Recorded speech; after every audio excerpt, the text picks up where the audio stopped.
Now, tourism is a key economic driver here in Ghana, which generates foreign exchange earnings, creates jobs and wealth, as well as stimulates other sectors of the economy.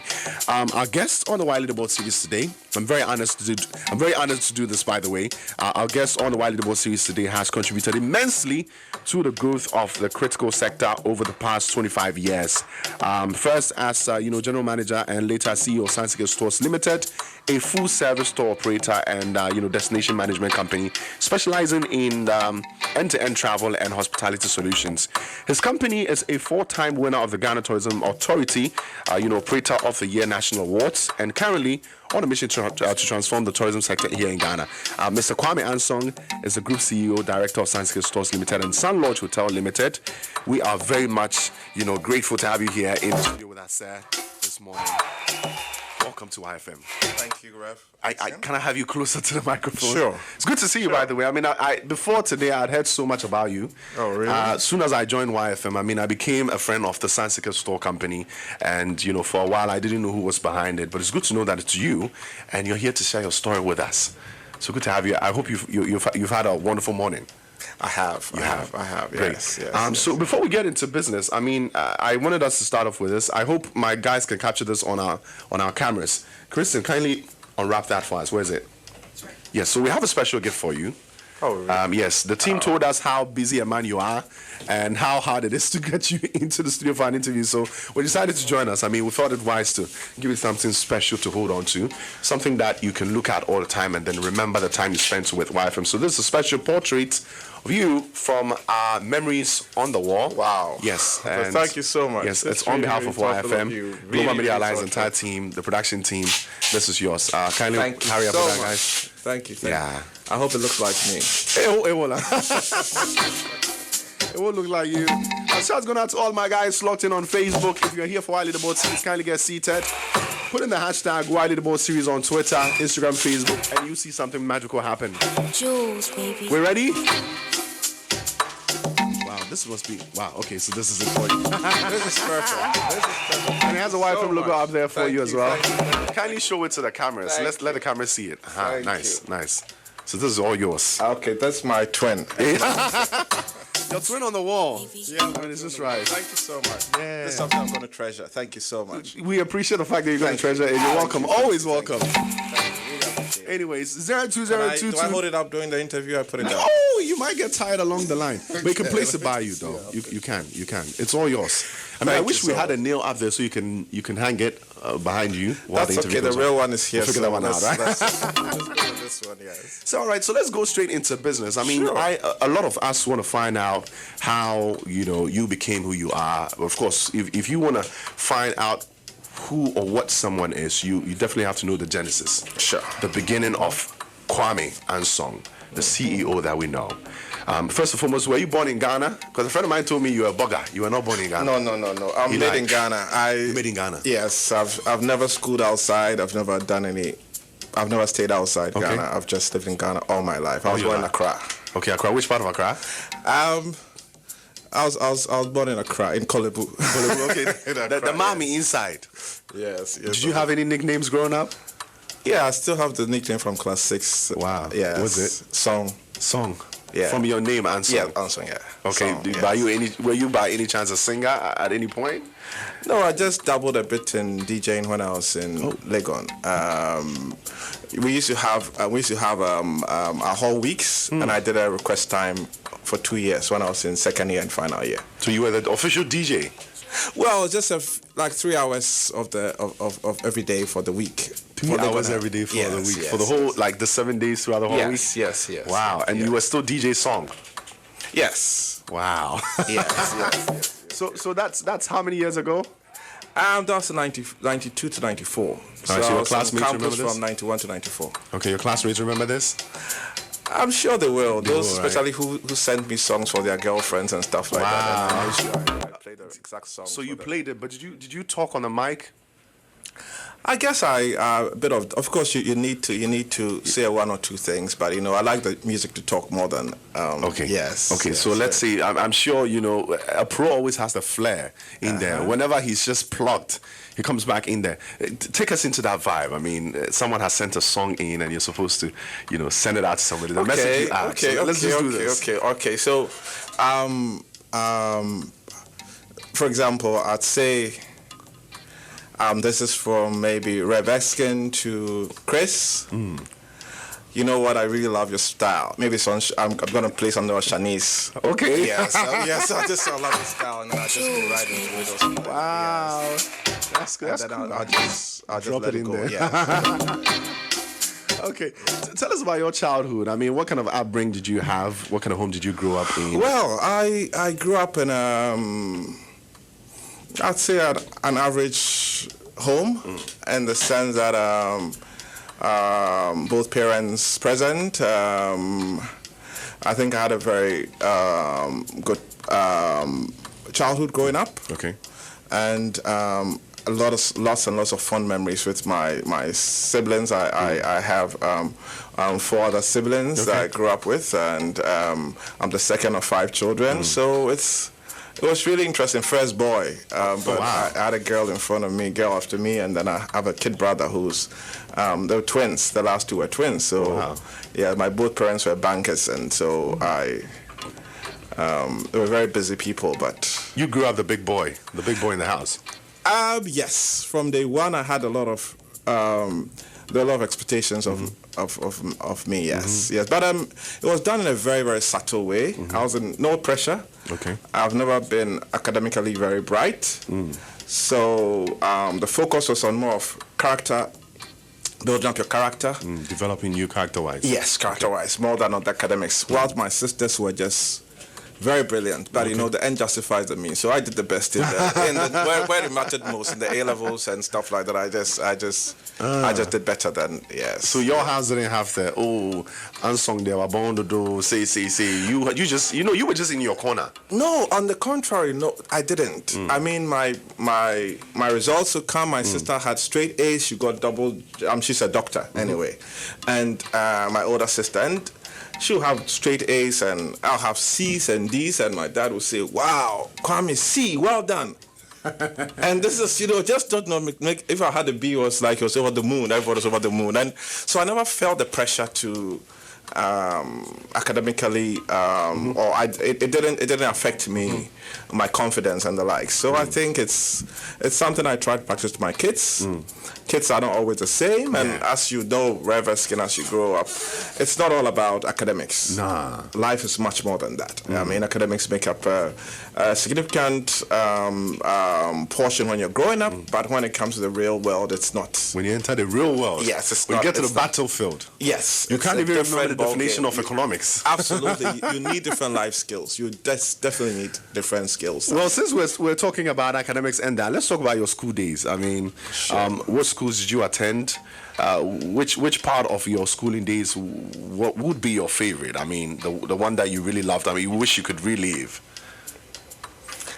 It's. I think I enjoyed every school I attended. Right? I went to Christ the King International School for my primary school education. Is it the one here? Yeah, the one at Flagstaff House. Hey, DB school.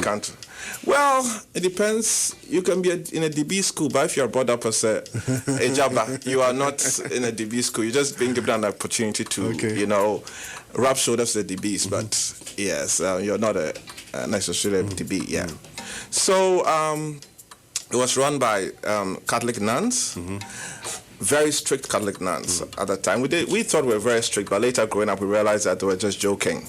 But I mean, it put a lot of, it inculcated the value of discipline and self-discipline, and it's something that I think I really treasure, and it's carried me through the years till now. Then I went to Achimota School. I know there are a lot of haters about Achimota School, but not all Achimotas are the same, Well, we are like the different fingers on the hand, So, like, I don't think before I open my mouth, you didn't think I'm I glad you said it. Yes, what I mean.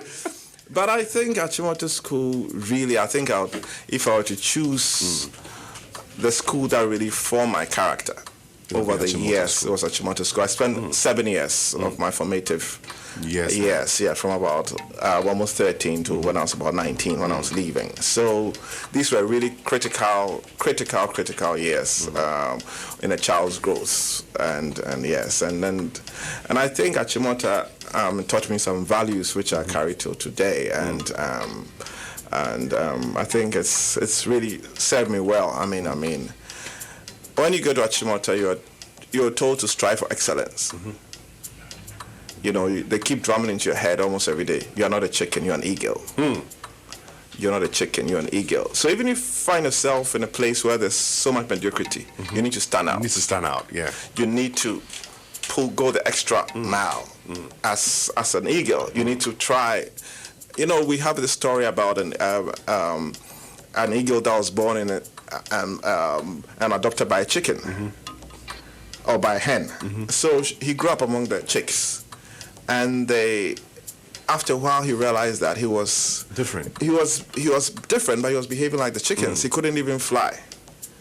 Till another eagle saw him and said, "You know what? You're not a chicken. You're an eagle." An eagle. So he tried his wings and he flew, and the rest is history. I mean, so that one, and then something that we almost everybody when Achimota will talk about is the 3 H's.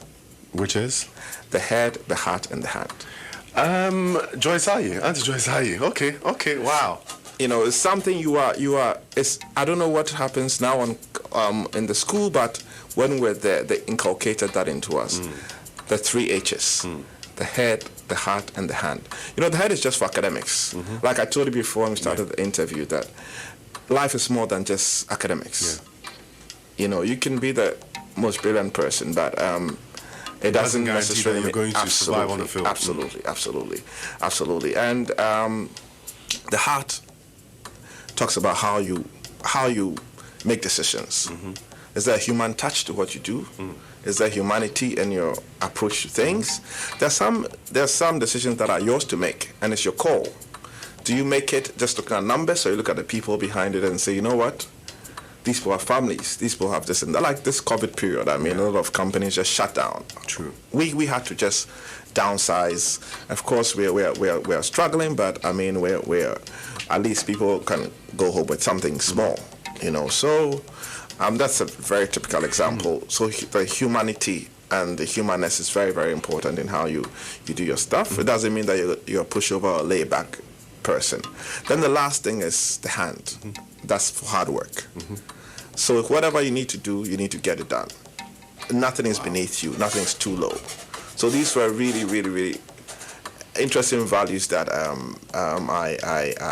I picked up along the way. And then I went to Legon, University of Ghana. The school? Yeah, the school, yes. I was in the School of Admin. Now it's called University of Ghana Business School. It's now been made into something really big. I mean, it was then the only business school. There were only 2 schools then at that time. There was University of Cape Coast. You could do BCom or come to University of Ghana School of Admin. Yeah. And do administration. So I happened to be in Legon Hall, and the motto of the hall had a lot of things that have stayed with me till today too. It says the motto of the hall, Legon Hall, is "Qui multum datum." Qui multum datum. That means to whom much is given, much is expected. So if you're put in a position of responsibility of leadership, you need to be able to perform. True. There's a lot that's expected of you if you're a leader. You don't just fall back and say, okay, I'm the leader. Absolutely. I mean, you have to lead. You need to direct. You need to keep the team moving. And so there's a lot of responsibility in leadership, and you need to make sure that you perform. And I think I picked part of that from University of Ghana. You know, yes. I mean, I never did any student leadership stuff or anything. You were just in your corner. In my corner, absolutely. That's the only time you had that's you my had default thing. spotlights. Yeah, that's my default thing. Actually, unless you I mean, my name is not on the email or in my office. I don't do stuff. I lead from the back. Okay. Basically, That's nice. I like to direct from the back. That's nice. Yes. Growing up, did you have any, interests? I mean, you just mentioned that academics wasn't really your thing, but were there things you had particular interest in, things maybe you might have hidden from people, or, well, even if they knew? Yes, my fondest memory growing up was in our area. There used to be a garbage truck. Okay. That came like maybe twice a week, and that was my greatest. I marveled at it when I saw the garbage truck coming in. Let's break it all down. The garbage truck. Yes. What about it? What about it excited you? Maybe it must be the color. I think this was a bright yellow color. I was about maybe 3 or 4 years, and this garbage truck comes in, and these guys, macho-looking guys, stand at the back. I mean, I must say they were my first heroes. Wow. They just jump off the back of the truck, pick up the garbage, and throw it in, and they jump back on. And I said, wow, I want to be a garbage man. And they keep moving. And I said, I want to be a garbage man when I grow up. I'm going to be a garbage man when I grow up. Wow. That is what I want to be. I mean, I said, wow. So I've never been somebody who really despised about using my hands for anything. But I mean, I think that's my fondest memory growing up. I mean, and I'm sure my mom and Co, if they were listening, they would say that, yeah, they should it's always, true, they'll laugh at me that, yes. Look at me, I think I wanted to be a garbage person. And I told everybody that I'm going to be a garbage person when I grow up. And did it follow you to basic school where, we'll be told to talk about what we want to be in the future? You still mentioned garbage man? When I started, after I left nursery and got into Christ the King and thing, peer pressure. So I started going towards. That's when you realized this not so cool, So maybe I said no, and I've always been fascinated with planes till today. Airplanes, traveling, airports. That's your thing. It's my thing. I just loved it. I mean, so I said I want to be a pilot. So you moved from wanting to become a garbage man to become a pilot. Okay, the cool Fatex setting. Yes. Back then. Yes. Okay. I went to the airport when I was very young. You used to go and stand. Then you could stand on Kotoka International Airport and look over. There was a balcony. Maybe it was many years ago. You could see what's happening, and you had like an observation room. Observation. Should I say balcony? And planes just fascinated me. I mean, till today, if planes go overhead, I just smile, right? Yes, I mean, 60% of the time I look up unconsciously and find out which airline is going. So during the lockdown, I was checking, and I could tell my team in the office that Ethiopian Airlines came in with this cargo plane came in. I mean, I was telling my friends, you know what, every day this plane comes in and that sort of thing. So, I mean, it's something, so I think it's just automatic that I found myself in this field, right? Industry, because I think it was just a gradual build-up. I mean, the interest had to come from somewhere. Absolutely. And yours started through, wanting to fly planes. I mean, loving them, by the way. Absolutely. Thinking around where they go to, how they take off and all that. Absolutely. Nice. Absolutely. Let's talk a little bit more about Mr. Ansong, the family man. I mean, what has been that key element that has enabled you to hold your family together throughout the years? I mean, your own family. How many are you guys in the family, by the way? I've got in terms of my siblings, there are 5 of us. Okay. My dad died about 20 years ago. Okay. My mom is still alive. Okay. My siblings, I only live in Ghana with one of my sisters. The rest are bogus. The rest of I keep trying to get them to come back, but they seem to be doing all kinds of things that they find more interesting out there, And I've got 3 boys. I'm married. I've got 3 boys. I've been married for almost 20 years. Cool. 3 boys. I'm seldom at home. I spend a lot of hours at work and on the road. So the few times that I am at home, I try to make it count. And I think bringing up boys, you need to be able to build a certain kind of friendship with them, so that they really want to make sure that they make daddy proud and happy, more than holding a stick over their head. So I'm trying to mold that in them, and it's a different relationship I have with them from what they have with their mom and that sort of thing. Yes, but I'm sort of, but I try and make it count, and I try and make sure that they get what they need in terms of from my kids and from my wife, and everybody gets what they need in terms of the emotional support and whatever support they need and that sort of thing. So it's you run a business. How involved is the family in your business? Well,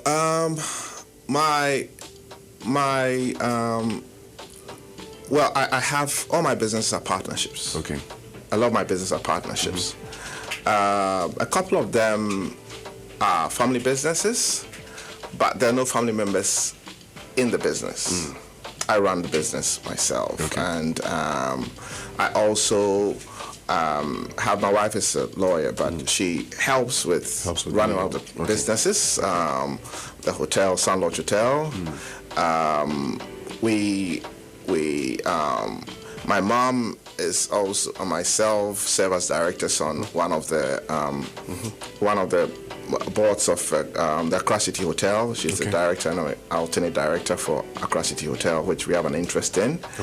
And that's about it. But when it comes to my airline business, my catering business, other things I do that with other partners, and not with the family. Far-flung as maybe South Africa, the UK, Mali, all kinds of places. So I asked this because I want to find out how best parents can prepare their children for the future of the business they run when they're not around anymore. So do you day in, day out try to tell them about how you run the business, the finances, how to run a business if the chance comes up? Or do you involve them in that, or you just stay family? I have a different view to how business a succession plan should be. I don't believe it should necessarily be to your kids. It should be to the person who's best qualified. So I believe that the best preparation you can have for your child is to make the person, run to the mill. Send the person to the mill, go through the mill. What do I mean by that? They need to learn to dirty their hands, learn to see how the nitty-gritties of the business. How does the business run? What is it? For example, if it's tourism, how do you implement a tour package? How do you ensure that there's quality delivery? Whether you're tour guiding, how you're packaging, the person needs to know that.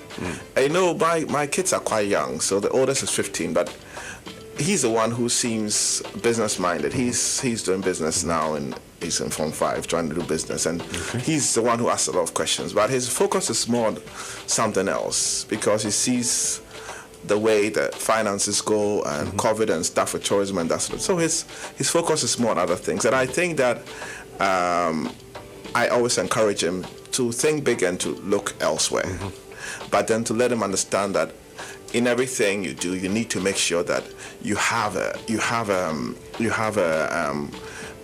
need to understand what you're doing. You need to understand the business, and you're not too big for anything. So back to your question, I think parents, the best preparation is for the child or your children to go through the mill if they are interested. Don't necessarily impose on them to be in the business. If they are not interested, let them be. Let it be. Just make sure you build them up for whatever it is that they want to make them build up, because they could be doing something else, but they could still keep an eye on whatever it is. But and I believe that you can build up a team in such a way that you don't necessarily have to be the one.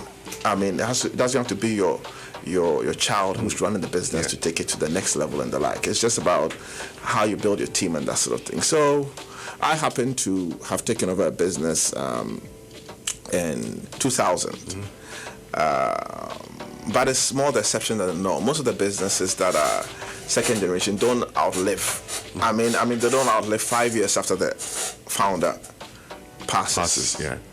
And so it's not easy. Business in Ghana is not easy. There are a lot of ups and downs. So you just have to prepare your kids as the best you can. Still on the business part, it's said that the first step is always the most important and difficult, Sure. Step. What was your first career move after, obtaining a degree in business admin from the University of Ghana? What did you decide to do? I mean, after you got the degree, what were your plans? Okay. I guess my dad, who founded the Sunseekers Tours and Sun Lodge, then had a plan. So after second year, during the holidays when people were going abroad and stuff, he asked me, "Would you like to come and work for the summer or for the vacation?" So I came with my roommate and we worked together there, and we were tour guides. And it wasn't anything. We did some work in the office in terms of how to package and that sort of thing.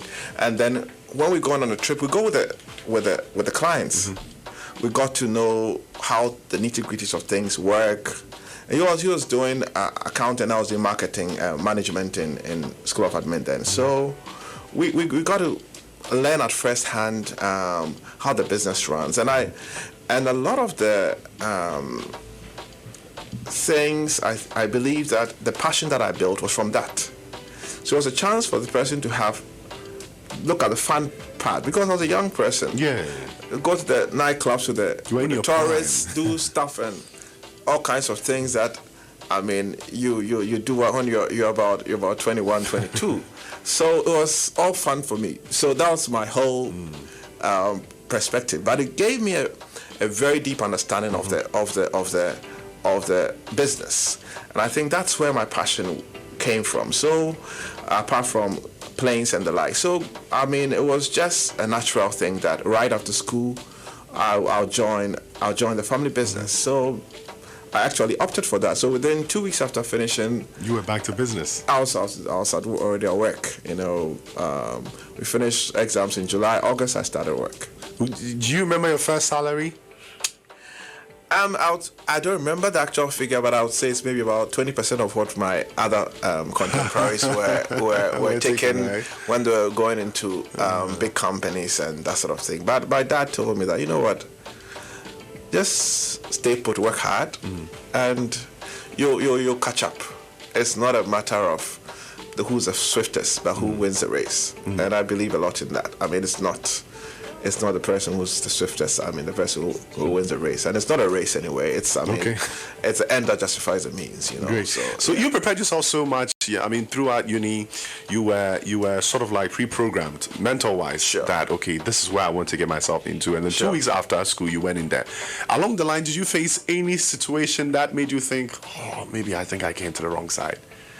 Were there any moments like that? Yes, I've had a lot of challenges. I mean, I started with 9/11 in 2001.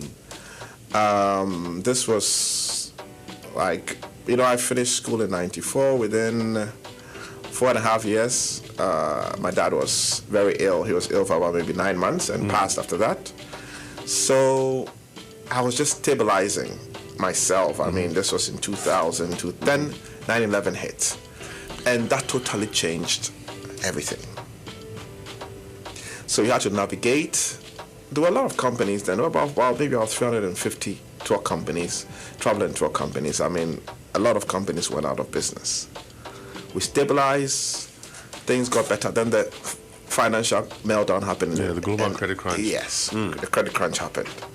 And then we had to go back to basics. And by seeing all these adversities, there are silver linings that in every cloud, and we use that to reinvent ourselves and come up with new ways. It's not easy, but you try and push on and that sort of thing. Then Ebola hit. And now COVID. But COVID has been the worst. But I mean, I think if you've survived some of these prior challenges, yes, and challenges, you tend to have a thicker skin than the average person. So it's just a passion that keeps you going in tourism. If it's for the money, I wouldn't be in tourism. Yes, because we are not yet. Our tourism industry is it's still in this nascent stage. It's just developing. If you compare us, I mean, like you said at the beginning, it's like in actually the 90s. Yes. When we actually started any tourism in Ghana. So give or take, we've been in tourism for about 30 years, as compared to Kenya, which started tourism in the early 40s. So you can in Morocco and places like that, and South Africa. So Egypt and the likes. Egypt. So they have evolved, they have grown, they have come to understand what it is. We're still growing, we're still developing, and I think we're just barely scratching the surface. There's so much potential in tourism, and that's what keeps me there, because I know that you just bid your time, and when the time is right, I mean, you're positioned well to ride the wave. So it's like if you are a whale in a fishbowl, you're still in a fishbowl. If it's in an ocean and you're a whale, then you've got a much broader. So if the system is not adjusted, we can't really feel our full potential. No, basically. no. It's you need to widen the scope. You need to widen the possibilities and then that's when you're able to separate the boys from the men, because that is when you have the big players coming, and then they look out for certain things, and they know the professionalism, and they know the track records. They look out for that. Currently, sometimes it's just on price. People just make decisions based on price, and that's because we are not a fully developed tourism industry. But I think we've done really well over the last. I mean, it's just unfortunate COVID hit, but I mean, we're riding a wave from 2018, 2019, the year of return, and it was just going to keep going. But I guess, I mean, it's even greater things are going to happen coming up soon. One thing I tell my friends all the time is, I mean, I think whoever brought up the idea to push year of return to last year did a great job. Because imagine we had said, I mean, it's the normal Ghanaian thing. Oh, let's make it next 2 years. Oh, next 3 years. If we had planned, to pull this off this year. Only God knows. I mean, absolutely. I mean, it was. I mean, I think we're blessed to have a very good team in place, running tourism on the government side, and you see, it's all about policy and support. And it looks like we have a president who has the vision and who understands the potential of tourism. I mean, a lot of our leaders in West Africa and the like don't see the vision of tourism. Tourism is a pro-poor industry. You don't make the money you think that maybe if you run a mine or something like that, but it's sustainable. And if a tourist comes into Ghana, everybody benefits. Immigration benefits, the airport benefits from airport taxes, the hotels benefit, the restaurants benefit, the person who ride-hailing sells, apps, the Uber driver. You know what happened during this December in GH. I mean, Uber drivers had double their tariff rates and the like. Can I go offline so that we go, because the price is not, and then they will just double it for you. Absolutely. So that's just a synopsis of what the potential of tourism. So I mean, that's a lot, and I think the best is yet to come, in my opinion. So though the adversities have come, we just hang in there. We still do. We did. Country broke, country no broke. We did inside. I still want us to talk about tourism. I mean, since you brought it up, for people who are not very informed about the sector, what are some of the many career opportunities the sector holds? I mean, for someone who is in school, I mean, for the young people out there now who are listening, who probably don't know where to, put their feet. They definitely might have interest in the sector just like you, but don't really know much. What are some of the career opportunities in there? I think there's a wider tourism on its own. You don't take tourism in isolation. You look at the general hospitality, tourism, and aviation sector as a whole, and there are varied opportunities from tour operations, tour coordination and guiding in the tourism space, marketing and sales. There are opportunities for online travel. There's ticketing and allied services. If it's the aviation space, whether piloting, being a cabin crew, going into ground operations. There's a whole range of opportunities in ground operations from those who do security checks to go into those who do the baggage handling and do the whole operations, the technical side on the air side. When it comes to hotels, a lot of times people think that it's too low for me to be a chef.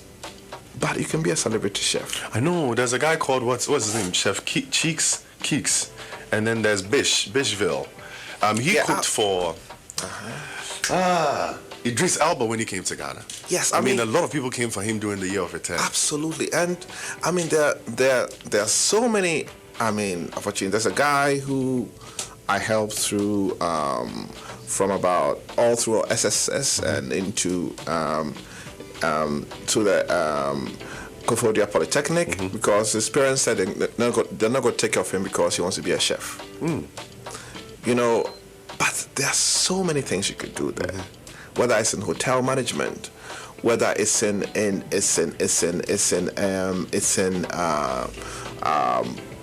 front desk management. I mean, there are so many opportunities. I mean, resort management. I mean, from product development, and there's so many opportunities.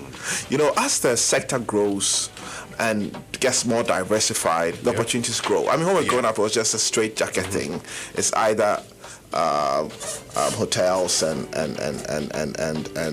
think air ticketing, yes, but I mean there are more event management. This all comes under that. There's a whole untapped portion of Ghana's tourism, which is corporate hospitality, which we need to really tap in.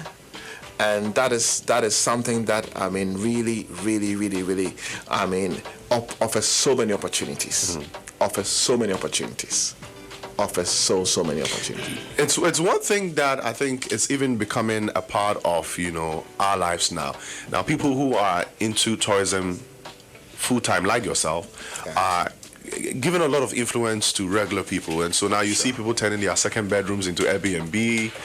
All for the sake of tourism. The year of return last year got a lot of people turning their rooms exactly into Airbnb so people can pay them money. I mean, I think gradually we're getting there. It's not like it used to. Yes, it's a cultural thing. We need to.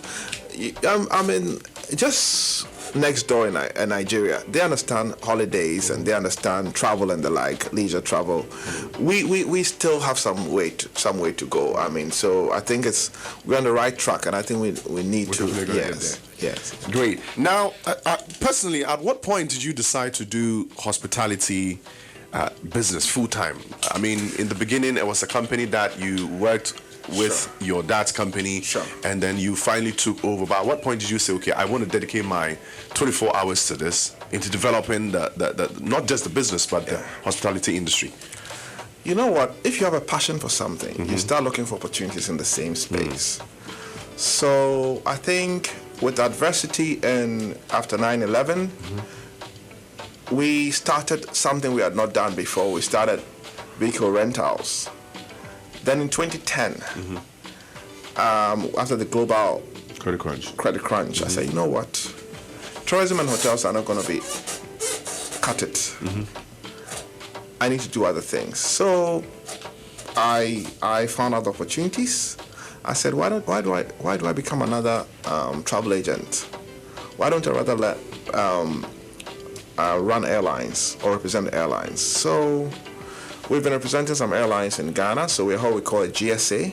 Okay. A GSA is what we call a general sales agent. So you see the airline branded, but the office is not owned by the airline. Okay. Somebody runs it for the airline. It's just a cost-cutting measure that the airlines use. So we've been doing that for quite a few brands. So you basically set up here and get the partnership going with the airline. Yes. So you represent them here. Represent them. Okay. Yes. Wow. Yes, and then I thought that, you know what? All I know to do is to cook and to clean. So instead of having a hotel, why don't I do it the other way, flip it the other way around? And there's a whole business called camp management.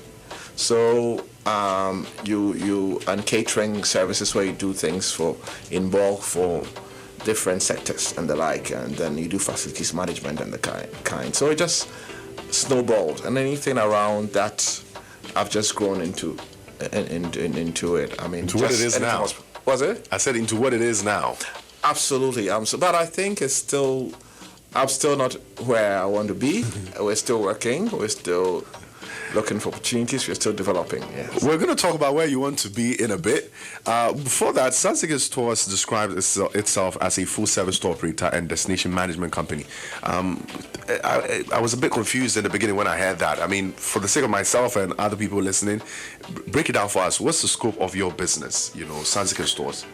Okay, so a full-service tour company is a company that offers you all the services you require from the time you leave your home, get on a plane, arrive at your destination till you go back. This involves maybe getting your airline tickets, both international and domestic, getting your hotel bookings, your transportation, your visits to the different tour sites, making sure that your restaurants and your meal plan is properly taken care of. Now, a destination management company basically is someone who manages all these. So why I say we're a full-service tour operator at the same time destination management company. Destination management company means that you just do inbound people coming in.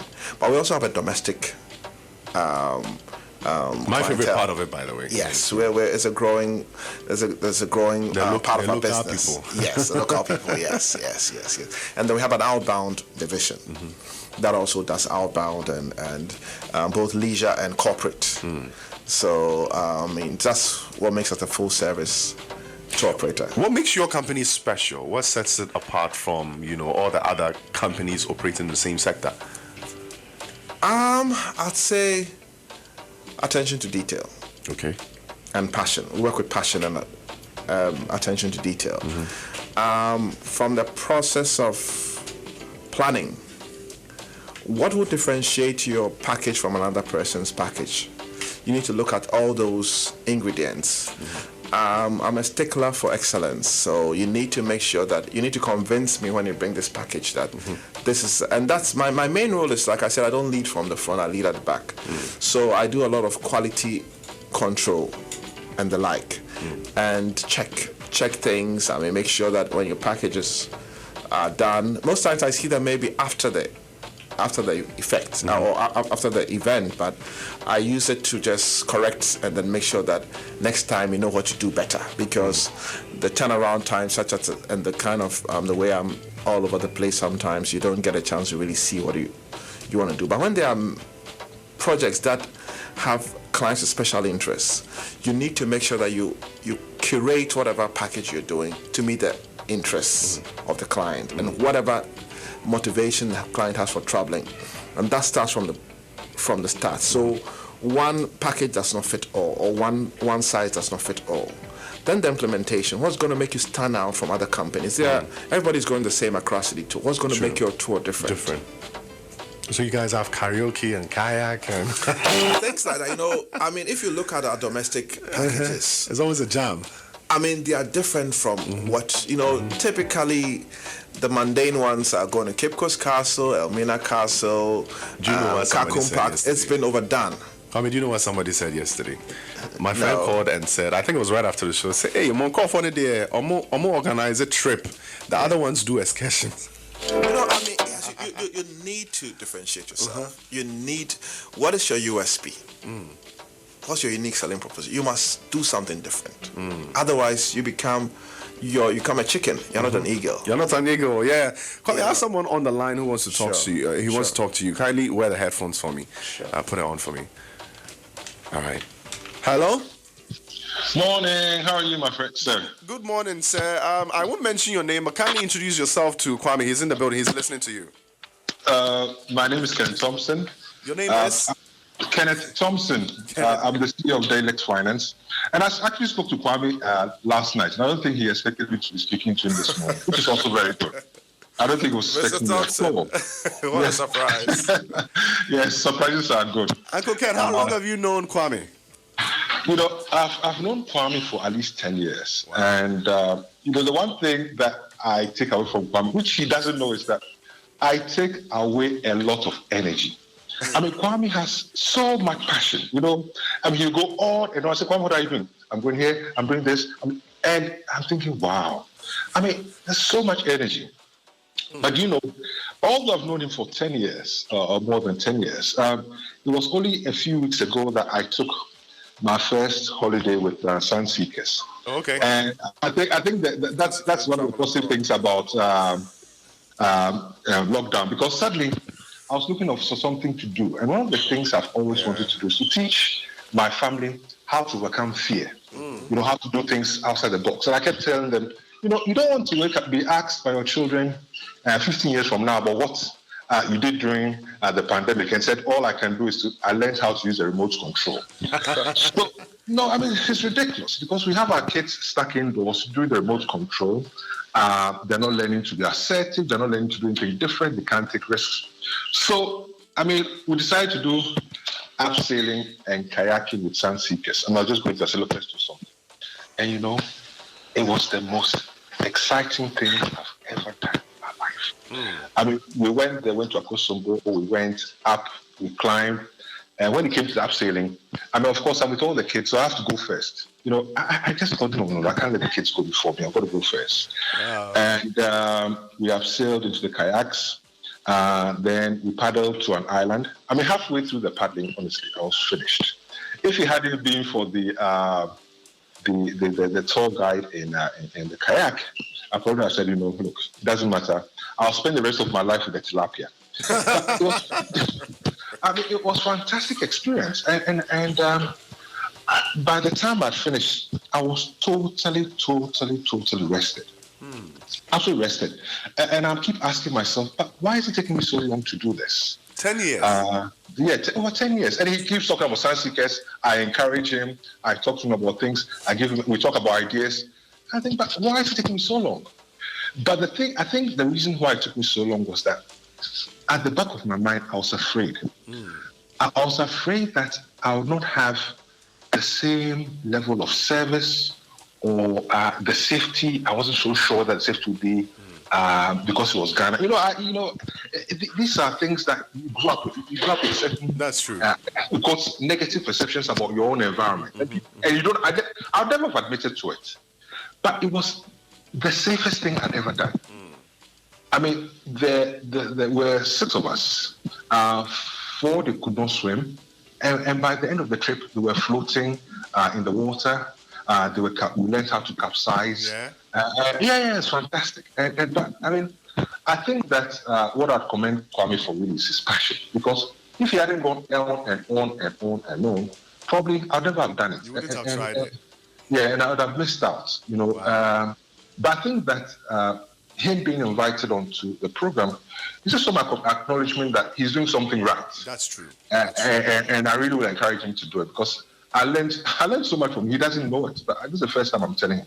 Wow. I get so much energy from him. Because when I talk to him, I think, oh, Jesus, Kwame, look at he's pushing me.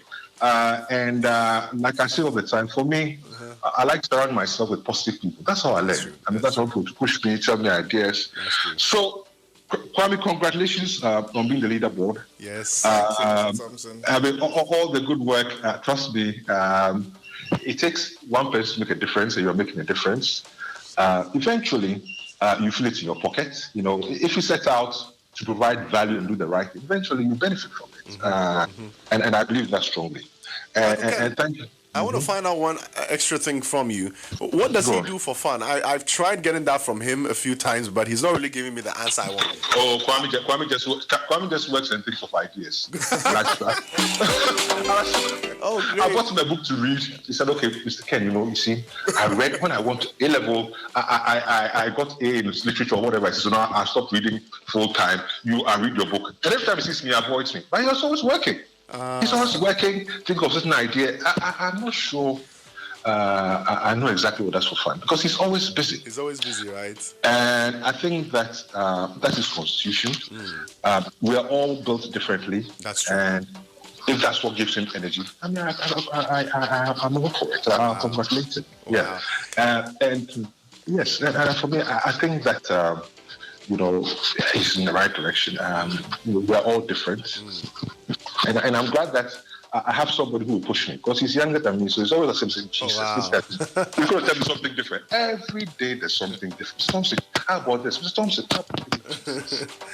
when is this going to stop? Thank you so much, Uncle Thompson. Thank you so much for speaking to us. You're also a very busy man, so really appreciate this. Do you have anything else to say to Ken, Kwame? Yes. Mr. Thompson is one of my mentors, and he knows that. He knows I always come to him. He's my sounding board a lot of times, when there's adversity. And Mr. Thompson, you're one of the reasons why I work so hard, because he works harder than me. His office is just down the road from my office now. Just walk down there, man. Yes, but I have to choose the time. Otherwise, he's very busy, so I go occasionally. But some time ago, when his office was done in Ringway, I went there and we were talking, and I thought I'd work late. I closed around 8, so I passed his office, and he said, Charlie, the people in China are working. Wow. They work to 12. So he needs to stay up. What are you going home to sleep for? And I said, oh wow, this is somebody who runs a multi-million-dollar company, Dalex Finance, and with all the subsidiaries. And he's working. So what am I going home for? I need to think again. Wow. And it's true, he's given me books that I'm supposed to read. That you haven't read? Yes, I keep reading. I keep taking a few tips out of it, and it's like you've done something wrong as a child, and as soon as you see your mom, you have to say, your dad, you have to say something. I said, I'm actually still okay, I'm still on the book. I've done 6 more pages and the like. But he's somebody who really, really inspires me, and it's a role model for me. And thank you so much, Mr. Thompson. It means a lot. Wow. Kwame, well done. Well done. Yeah. Thank you for making us all proud. Wow. Yes, thank you so much, Mr. Thompson. You never really have friends that can go super honest with you like this. We all need friends like this, by the way. So that was Mr. Kenneth Thompson, CEO Dalex Finance, joining us on the line. He's been a friend of Kwame for 10 years. He knows him inside out. 10 years or more, yeah. More of a mentor, right? 2 to 6 past 10, Y107.9 FM. Guys, if you have questions for Mr. Kwame Ansong, kindly send them through 0202222073. We're just gonna go into these songs. These are songs that he loves. In the beginning, if you listened, he mentioned that he was a DJ back in uni. He would play 3 hours every day for 7 days during the whole weeks. And you did for how many years? 3 years? 2 years. 2 years. Yes. So this is one of DJ Song's favorites. Song by Shani. I Love Your Smile. The song is 28 years old. Enjoy. That is Shanice in the back with I Love Your Smile. The song is 28 years old, and it used to be one of Mr. Kwame Ansong's favorites. One of the most requested songs, right, back then? Yeah. In uni. Wow. DJ Song. We were having a conversation off air. Something might happen sometime soon on here. You people will be surprised. See your CEO doing his thing on here. Anyways, we are in the third and final hour of the show. Y107.9 FM is still the Wiley the Board series. Shouts going out to all of the people texting me on the WhatsApp. I see you all in a bit. I'll just shout you guys out. On Twitter, the hashtag is Wiley the Board series. So just drop in your message, put in the hashtag, and it's going to come directly to us in the studio. How has Sunseekers Tours evolved, through these times of, the COVID-19 pandemic? You mentioned that it's I think it's the biggest blow to the industry so far. Yeah. How did, Sunseekers Tour adjust to all the changes abroad?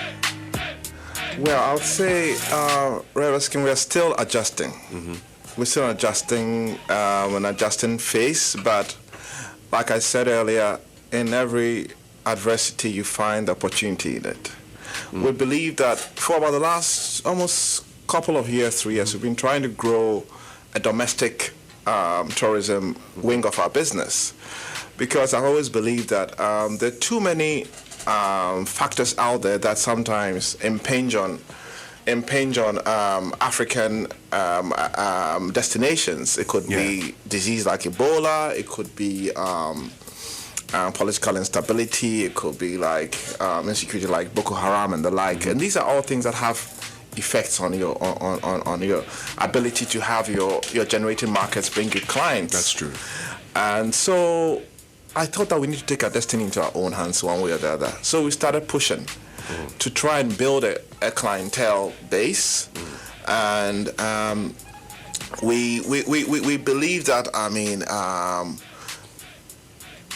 that we need to be one of those who help to develop the culture of travel and rediscovering our beautiful country.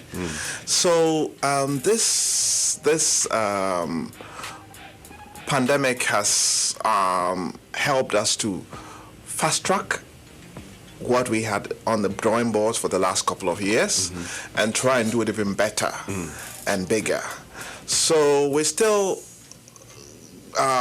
taking baby steps, but we're on a path to something we think will be very successful.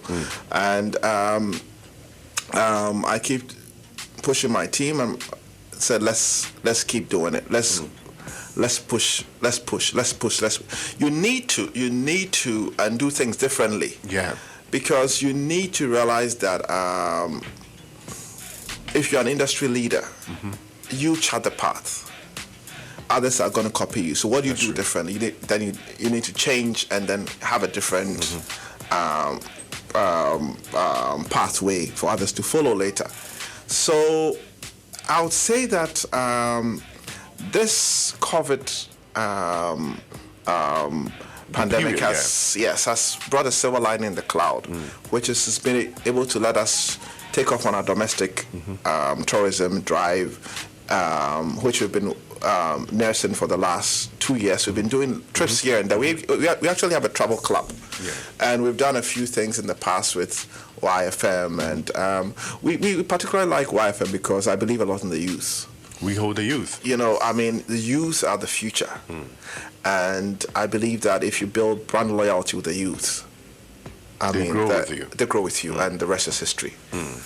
So it's and I think the youth are more exciting to be around than around old people.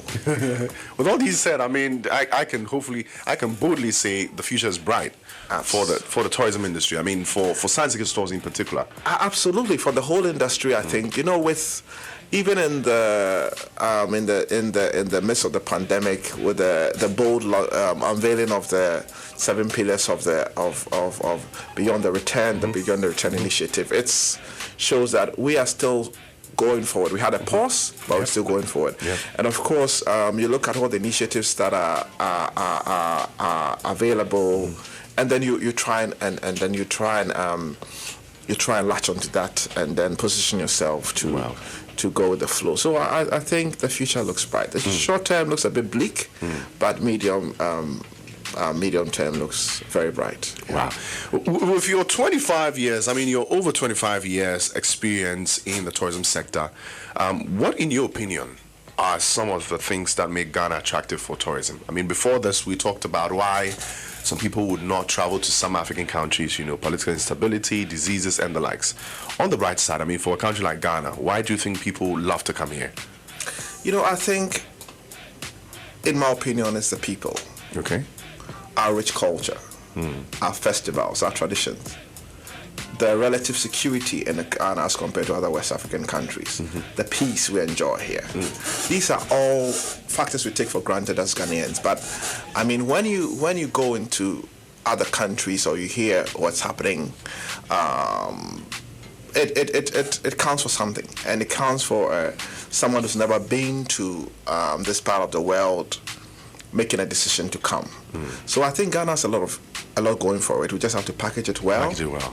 And that's why I'm really 100% behind this Beyond the Return initiative, and I was 100% behind the Year of Return initiative. And I think these campaigns have really helped. Step in the right direction. Yes, really a step in the right directions. And it's just what we need to reposition us in the eyes of the world, and also to set us apart from other West African countries and as other well. countries. Yes. You travel to countries like Seychelles and the likes, and you realize that all these things that you mentioned, I mean, the people, the culture, festivals and the likes, they have high commercial value. Absolutely. Have we been able to put a good commercial value to all these things, these factors that you mentioned as a country, honestly speaking? You know what? These are conversations we've had in the background. I mean, anytime I've had a chance to speak to like the high-ranking officials of the Ghana Tourism Authority and the like, I always mention that we need to commercialize. And it looks like the Beyond the Return initiative has quite a lot of these things taken care of. I think our festivals are a treasure trove. There's so much you can make out of a festival. True. You know, as it is now, the only festival that's been a bit commercialized is the Adai Festival in Kumasi.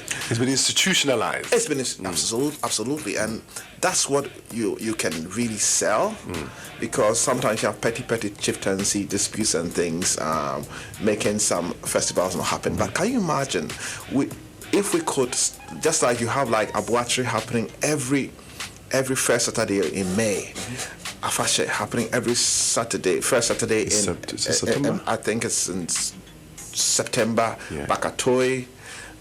If these are really institutionalized, commercialized, so come rain or shine, it happens, you can package around these things and sell and commercialize them.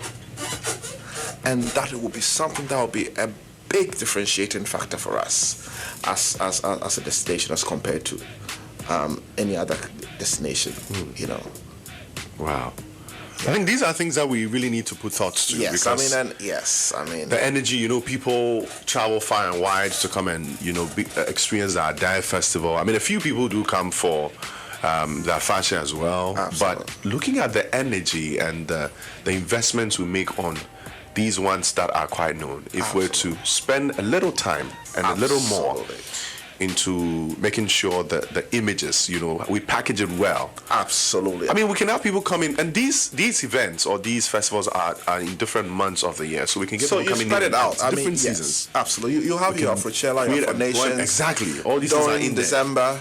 You have your other festivals. It's Destination Cape Coast, Destination Accra, Destination Kumasi. And then right. And you have to tie in the dates. So people plan like 18 months in advance, 24 months in advance, and people buy their tickets. Absolutely. And you can imagine what can happen if you have a calendar like you had for a year of return with calendar of events. People plan and they come.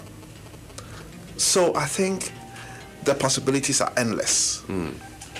And I think that we have the right team at the helm of Ghana Tourism at the moment, and I think with the support of the private sector, I mean the future looks very, very bright. It looks bright. Yes. Great. Thanks for that. Now, looking at the best practices from elsewhere, I mean, what should we prioritize?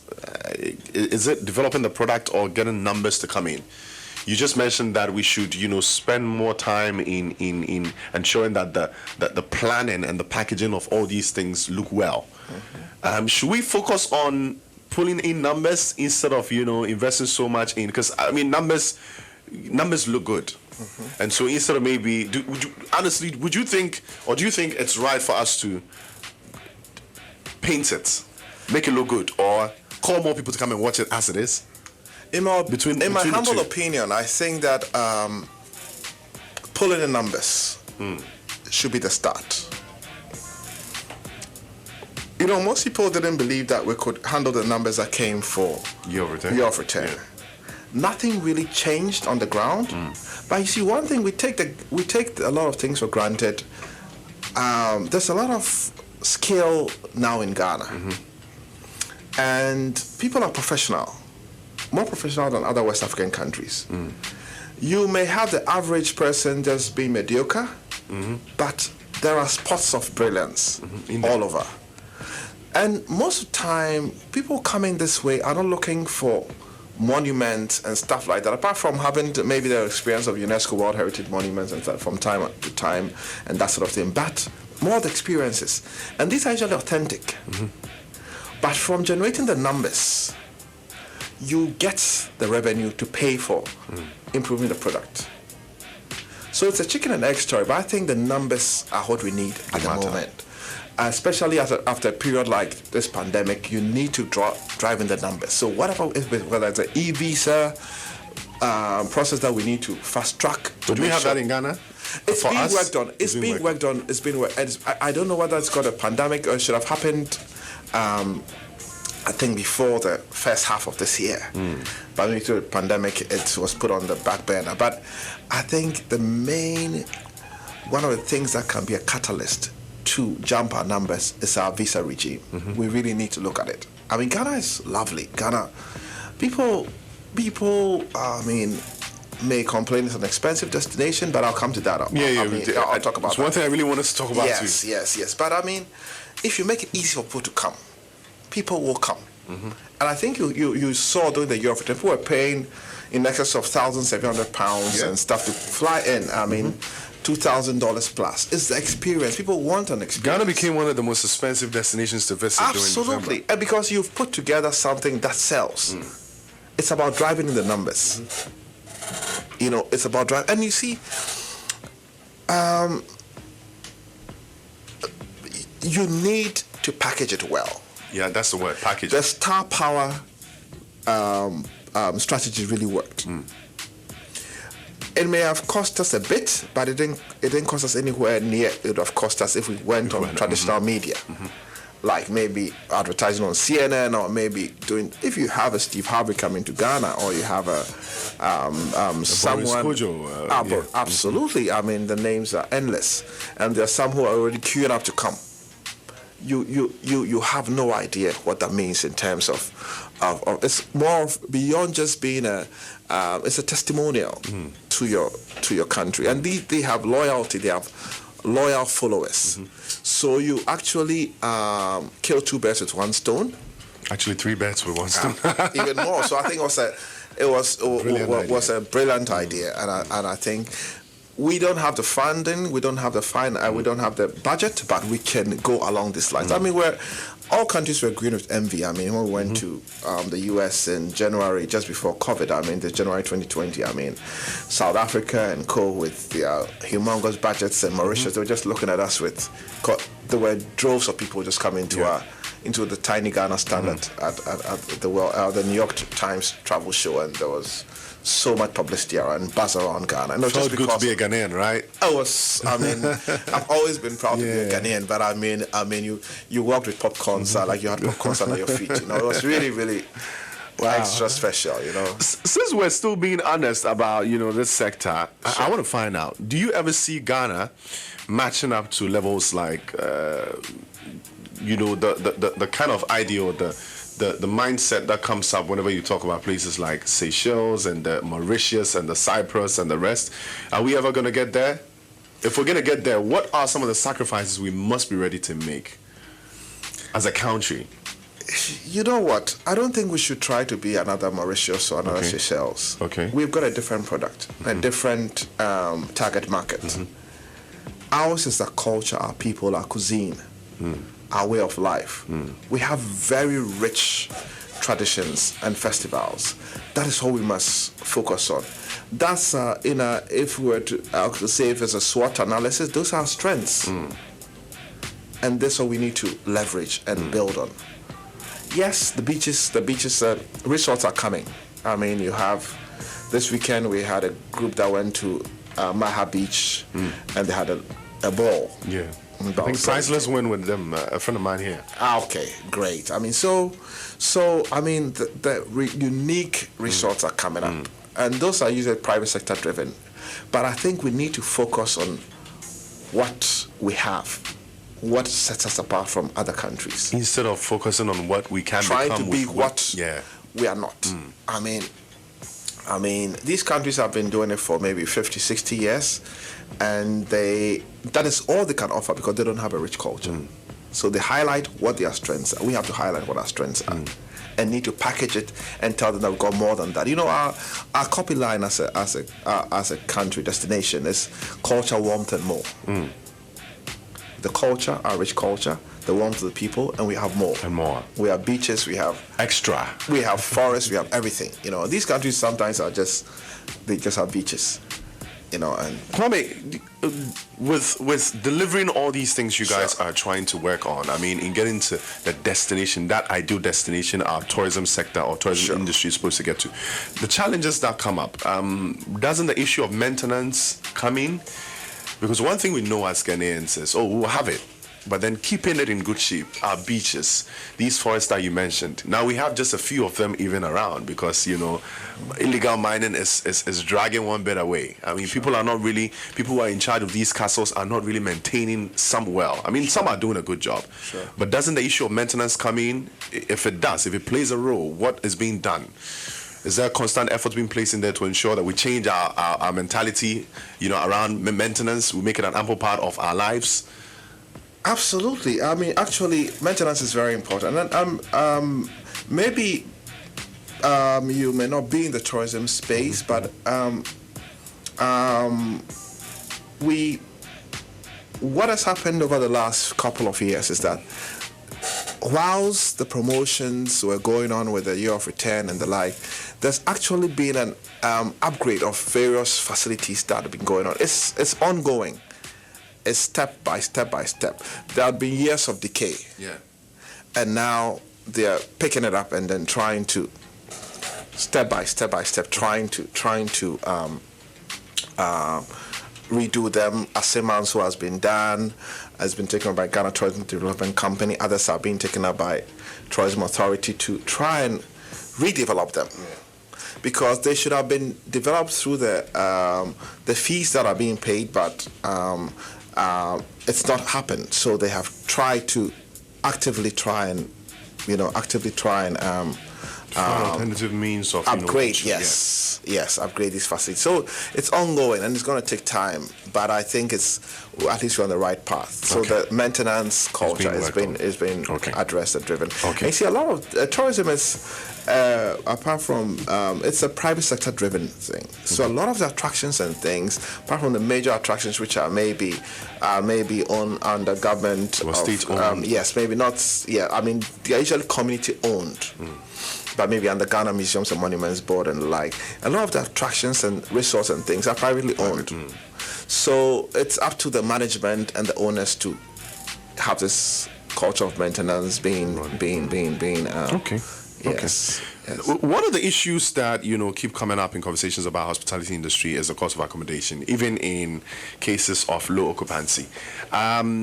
Is this narrative going to change anytime soon?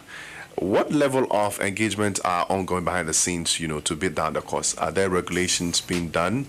Because, let's look at the year of return like this. I mean, a lot of people were complaining about the fact that hotel prices spiked, people were paying high for accommodations that would have, on the regular, would have been super moderate. I mean, what are some of the things that are being done for the sake of the future? If there's supposed to be a year two, if there's supposed to be anything else, I mean, people are traveling in, day out. Now that the travel restrictions are being lifted gradually, are there any things that are being done about the state of accommodation, price-wise? I'm sure things are being spoken about in higher corridors where I'm not privy to. But basically, the engagements we've had, and like you said, it's all about demand and supply. True. It's all about economics, demand and supply. I think we have a dire shortage of good mid-range hotels. These are like hotels like the 3-star, 2-star deluxe level. You end up having a big gap. You have the 4-5-star hotels that give really international service. You need hotels in the mid-range that do same international service, but their aim is not to attract the top-end businessman who doesn't mind paying because maybe it's their company that's paying and that's sorting that out. Yes. So we need to develop mid-range facilities. Actually, there's something that's been on the drawing board for the Ghana Tourism Authority called the Aquaba Hotels concept. I think it's a brilliant idea if it comes to fruition, because basically what it is that they're trying to get mid-range hotels to be available. These are the hotels that actually should be for tourists. Okay. Tourists tend not to want to go to a lot of the two-star hotels because they are not professional enough. The kinds of basic creature comforts are there, but that international feel is not there. But you don't really need to be a 4 or 5-star hotel. You can actually be a mid-range, catering to the tourism standards industry. And that is what we are missing the most. And that is one of the reasons why we have this high cost or perceived tag of having a high cost. So I think if people are planning hotel development, they shouldn't look at that.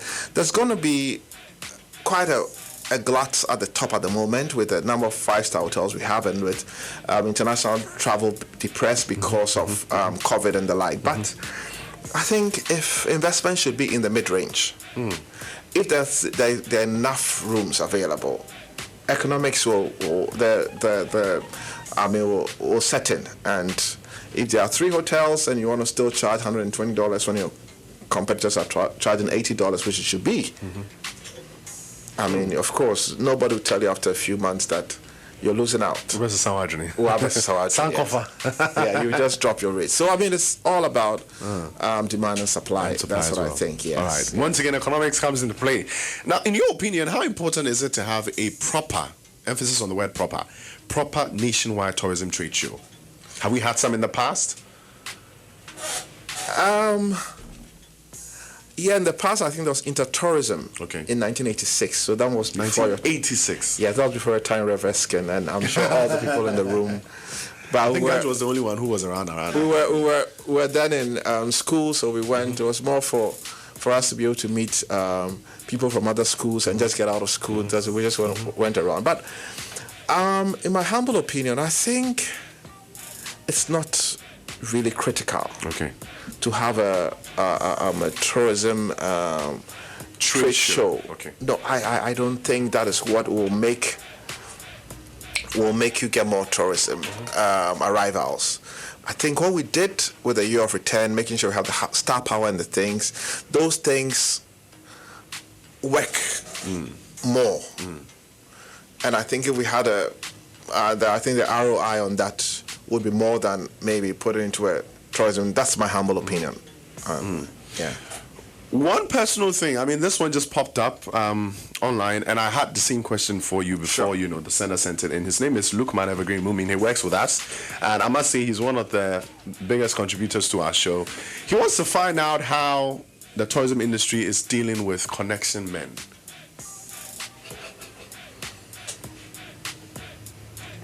So connection men in terms of visas and yes, connection men everywhere. Connection men in the tourism and hospitality industry. I mean, there are a lot of betweeners. I call them betweeners. I don't call them connection men.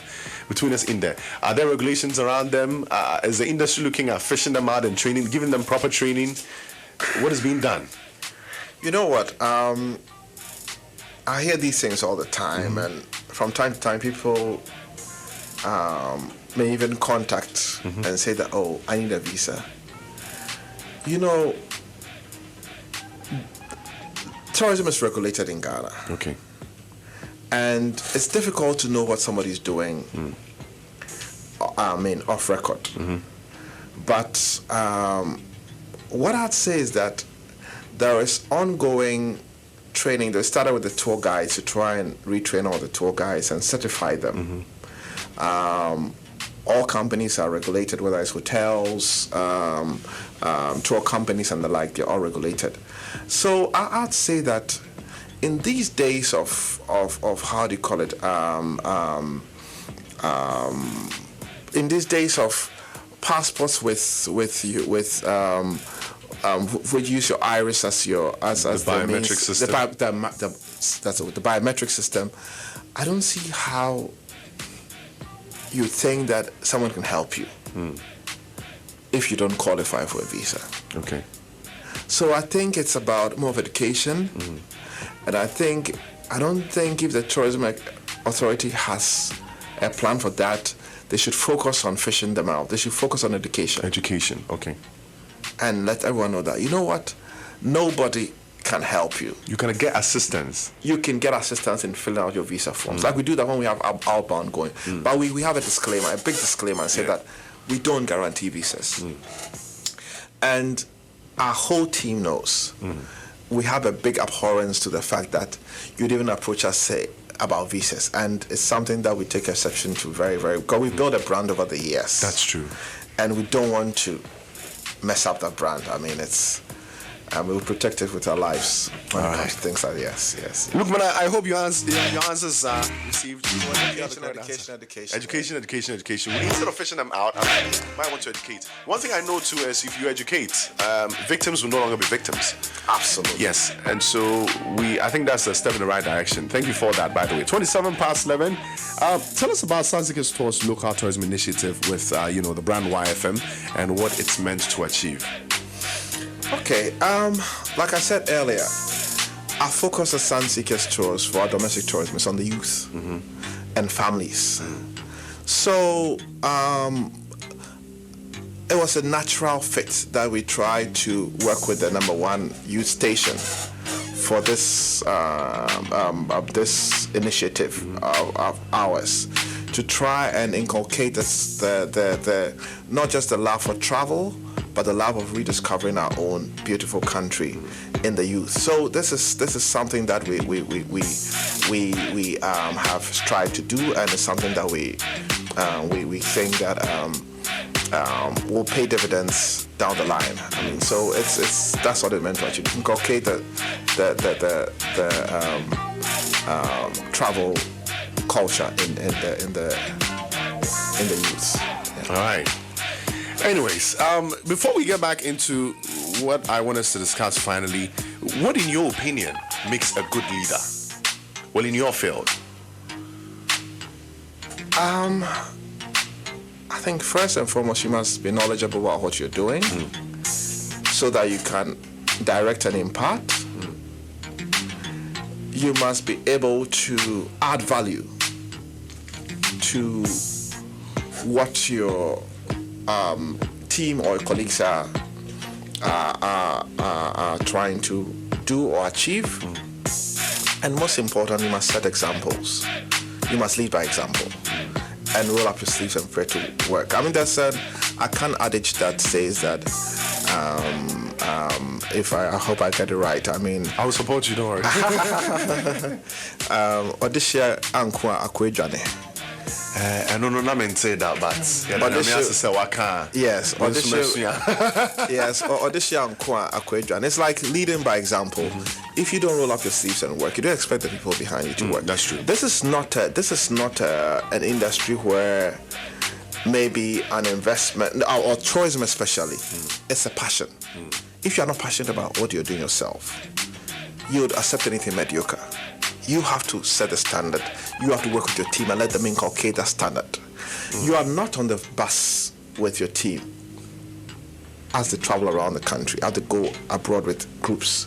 But you need to have certain standards you set that become the standard operating procedures and part of the culture of the company. And that permeates everything you do. So I think that leadership should be said that it should be infectious, so that they become, they share your vision, know how important it is to have good service, quality service, and basically don't be afraid to go the extra mile and be in the field with them. It's not about being in the office all the time. Insightful. Yes. These are bulletins you get nowhere. It's not a while in the board series, forget it. You won't get it. It's different if you're in a bank or something like that. That's different. I mean, but in your this field. business is a people's business. Yeah. You must love what you're doing. Okay. Otherwise, you're in the wrong business. Since you love what you're doing and you know so much about the industry, if at any point the need arises for you to maybe fill out the position of Minister of Tourism, will you say yes? You know what, Rev Eskina, I think I mentioned to you, I've never stood for any position, not even class prefect. I'm not interested. I really admire those who step up because it's sometimes a thankless job. Okay. I think I'm more of a typical... Be the background person. Eh? Yes, okay. Background person. So you stay behind and consult? I think like so. You won't become Honorable Kwame Ansong? No, I don't think it's going to happen. Minister of Tourism? No. It's never going to happen in my lifetime. Not even. Not in this life, right? Maybe the next one. Not in the next 2 months. I think I've seen too many good people getting a bad press and because of that, right? I mean, it's even turned me off even. You just stay in your corner and do Yes, it. I just. I respect that. Yes. Now, any last words for the tourism community and the youth who want to venture into the sector? And then right after that, maybe you might want to give me a little bit more details into the local trips, with Sunseekers Tours coming up. I mean, the ones in partnership with YFM. So a little bit of advice for the youth who want to venture into the sector, the tourism community at large as well. Okay, for the youth who want to go into tourism, I'd say you must love people to start with. Yeah. You must love culture. You must love travel. You must be prepared to work, all hours. Some trips start at 5 a.m., 4:30 a.m. You must be prepared to, if you have a group coming in at 3:30 on Royal Air Morocco, you want to be able to be at the airport. It's not a 9 to 5 or 8 to 5 job. You must be passionate about what you're doing. But the good thing or the upside is that the returns are endless and immense, and it's a word of mouth business. If you do well, people get to know you, and you don't have to necessarily be trumpeting what you're doing, but it just gravitates. The right clientele and the right energy gravitate towards you. Right clientele and energy gravitate towards you, and it's just a growing industry. We're just at the nascent stage. I can say we're in the teen years of tourism in Ghana. We're yet to grow into full adulthood and blossom in full. So it's the right time to join it, but you need to look at your niche. Don't just join the crowd. Look at what it is. What's your passion? What you're carved out to do. Yes. Is it in aviation? Is it in food and beverage? Is it in tourism itself? Is it in maybe event management? Is it in radio? What it is? Which sector or which subsector is your interest and your passion? And that's what you need to go into. Wow. Thank you so much, sir. I believe a lot has been said today. A lot of people can pick from. First and foremost, thank you so much for spending time with us on the show. It's a pleasure anytime. We appreciate it. I wish we could get into the details about the local trips. Well, since you are here, what's coming up next for Sunseekers Tours in partnership with YFM? What should people look out for? Okay, this weekend, as part of the celebration of World Tourism Day, we're doing something unique. We're doing a kayaking and karaoke trip to Ghana's eastern region. Wow. I'm sure most people think that all the tour attractions are all in the central region. There's so much to see in almost every region. The eastern region has some of the most lovely or loveliest attractions and really pristine landscape. The Volta region is also another big one. So our immediate trip is the kayaking and karaoke to the eastern region. And this gives you most people travel abroad to go and camp in Europe and stuff like that. You can do it right here with minus the ticket prices. Excuse me. I said minus the ticket prices. Minus ticket prices, minus the quarantine. If you get into the destination and all the unnecessary hassle, you can do it right here. In Ghana. Right here in Ghana. You don't have to go all the way to South Africa to go kayaking. It happens right here in Ghana. Wow. And how much more getting a chance to, at first hand, interface and spend a night with your favorite artist. For all you know, maybe it could be your breakthrough. You could be karaoke and to find out that there's the new the king. There's the new Elvis Presley or the new Michael Jackson or the new Kiddy Amachi the day. Yes, of course, Amachi. That's my middle name anyway. But wow. Yeah, Amachi. Yes. Oh, you should have mentioned this earlier, man. No, I keep that for. You keep that for Loki, right? Yeah, just for a few people. Yes. Okay, now we're privileged. We know. We know about that. So that's what's happening. And we have quite a few others coming up. We have something going up, hiking up Mangemi. We're going to do something to the Western region later. Okay. We're going to do something up north with YFM. So we have quite a number of things coming on our plan. Yes, and we're even thinking about doing something. I think once I put on radio, I captured YFM's attention already. I want to do something with you for between now and December as part of the Beyond the Return in the proposals. Yes, I mean we have it already. In talks, right? Yes. I like that. Well, maybe I might just jump on board one of these trips. Come through, chill with Rev Eskin. Let's have fun. We need star power. We need star power, and the stars are right here. Yes, you got them. Absolutely. You got them right with us. Absolutely. But guys, through all that, maybe you might want to call us on 020-2044-102 or 0202-044-103. Any of these numbers will get you in all the information you need. Just call right after this and then get your seat booked. It's 798 Ghana City to the Eastern region, but there's a discount for you if you tell us you listened to the show and you had Mr. Kwame Ansong. Just mention Mr. Kwame Ansong or say YFM, and then you will be sorted. All right. Thank you, sir, so much. And my radio name that'll be the DJ song. Trick question. Yes. So you call in and they ask you what is Mr. Kwame Ansong's radio name or DJ name. It is DJ Song. Don't forget that. You get that right, you get a nice discount from us. Sir, thank you so much. Enjoy the rest of your day. Pleasure is mine. Keep inspiring all of us. I mean, keep being you. Keep being the CEO that you are. Keep driving a force to a great change. We're looking forward to seeing a blossoming, tourism industry in the years to come. We believe in it.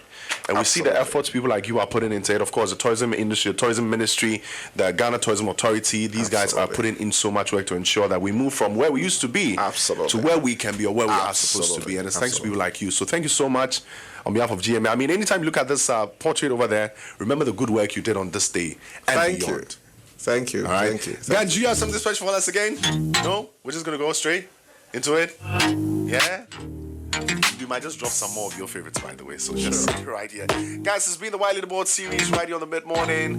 We're going to divide back into some more music. Don't forget, hashtag is MMRS. Every picture is a memory. It is a memory of a moment full of smiles and joy. Certainly worth remembering. With memories on my wall, we preserve these moments in beautiful canvases and frames, reliving that moment every single day. Every picture is a triumph, a feeling, a connection, and a moment worth reliving. Wallet. This is not just a picture, it's your perfect gift idea. Contact us today and enjoy the Mo experience.